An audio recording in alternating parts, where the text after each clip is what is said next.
In Montana, parents want their children to be confident, respectful, and make healthy choices.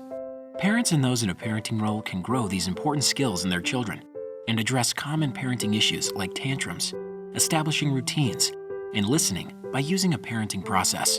The ParentingMontana.org parenting process is a way of interacting with your child that addresses simple and challenging issues, while at the same time, develops skills in your child so they are better able to manage their emotions and make better decisions. The parenting process includes 5 steps you can use with your child at every age. The first step is to get input. Getting input is about purposefully creating an opportunity for your child to interact and engage with you. For infants, it's about getting to know and understand their facial expressions, movements, and sounds. For children and teens, it is about asking questions and engaging in a conversation with your child. Getting input was not natural for me. I used to tell rather than ask. So when we needed a homework routine, I used the process and started by asking my child to think about all the things we usually do after school and when is the best time for her to do homework. It was a good first step for figuring out an after-school plan. My daughter and I were not communicating well. I felt she was often distracted by her phone. So I got her input by asking, how can we work together to solve the struggle we have in communicating with each other? It started a really good conversation, and she was able to identify some ideas about how to better engage with me. Getting input was hard for me because I was worried it would undermine my authority as a parent. But once I started doing it, I realized that getting input teaches respect and helps my child develop thinking skills. It really helps me understand where they are coming from. It has really helped our relationship. The second step is to teach. Teaching is about showing how to do a task. It equips your child with knowledge and skills. There are many ways to teach, including demonstrating, connecting to skills your child already has, and modeling.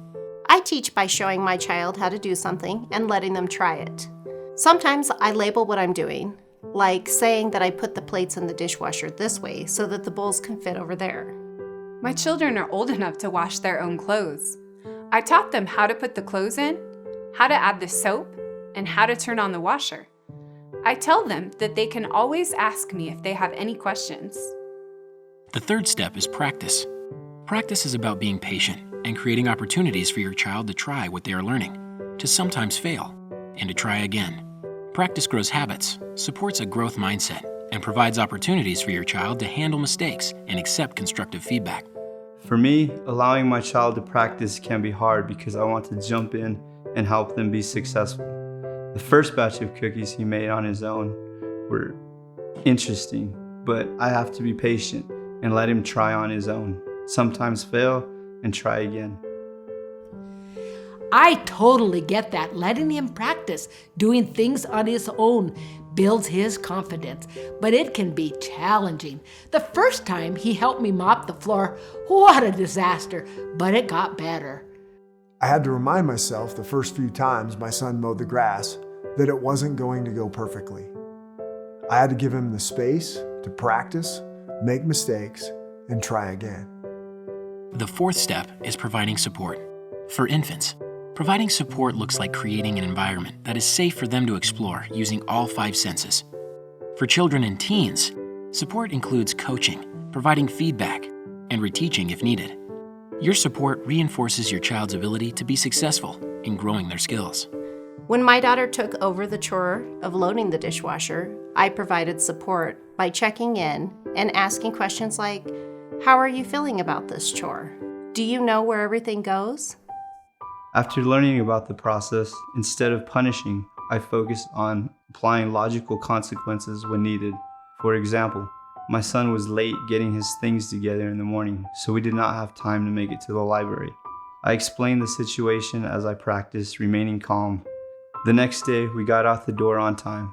My son is learning from his mistakes rather than feeling unfairly punished for them.